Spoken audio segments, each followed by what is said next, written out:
एक छोटे से कस्बे में समीर नाम का लड़का रहता था। बचपन में ही पिता की मृत्यु हो जाने के कारण परिवार की आर्थिक स्थिति बड़ी दैनंदिन थी। समीर की माँ कुछ पढ़ी लिखी जरूर थी, लेकिन उतने पढ़ाई में नौकरी कहाँ से मिलने वाली थी।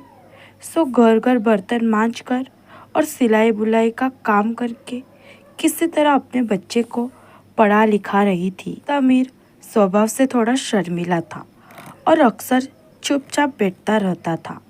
एक दिन जब वो स्कूल से लौटा तो उसके हाथ में एक लिफाफा था। उसने माँ को लिफाफा पकड़ाते हुए कहा, माँ, मास्टर साहब ने तुम्हारे लिए ये चिट्ठी भेजी है, जरा देखो तो इसमें क्या लिखा है। माँ ने मन ही मन में चिट्ठी पढ़ी और मुस्कुराकर बोली, बेटा, इसमें लिखा है कि आपका बेटा काफ़ी होशियार है। इस स्कूल के बाकी बच्चों की तुलना में इसका दिमाग बहुत तेज है और हमारे पास इसे पढ़ाने लायक शिक्षक नहीं है।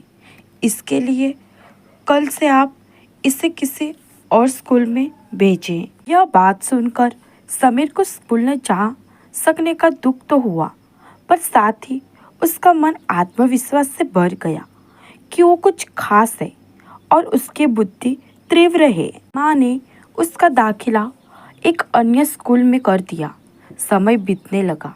समीर ने खूब मेहनत से पढ़ाई की।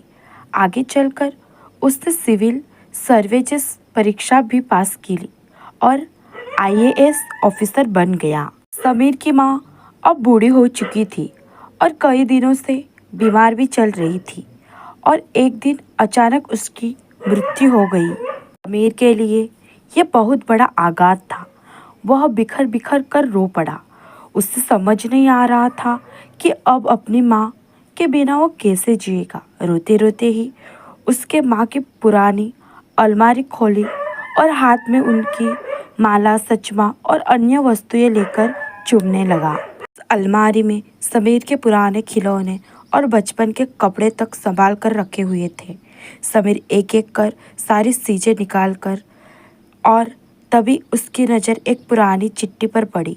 दरअसल ये चिट्ठी वही थी जो मास्टर साहब ने 18 साल पहले दी थी। नम आँखों से समीर उसे पढ़ने लगा।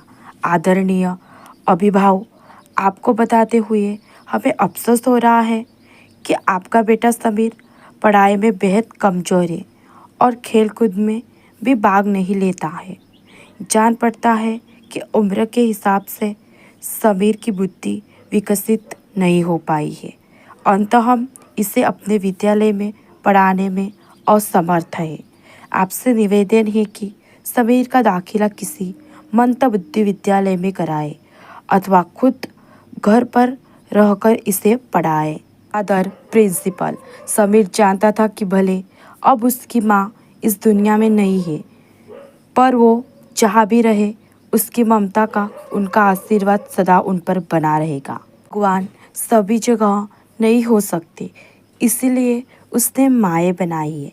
माँ से बढ़कर त्याग और तपस्या की मूर्त भला और कौन हो सकता है। हम पढ़ लिख ले, बड़े होकर कुछ बन जाए, इसके लिए वो चुपचाप ना जाने कितनी कुर्बानियाँ देती है। अपनी ज़रूरत मार कर हमारे शौक पूरा करती है।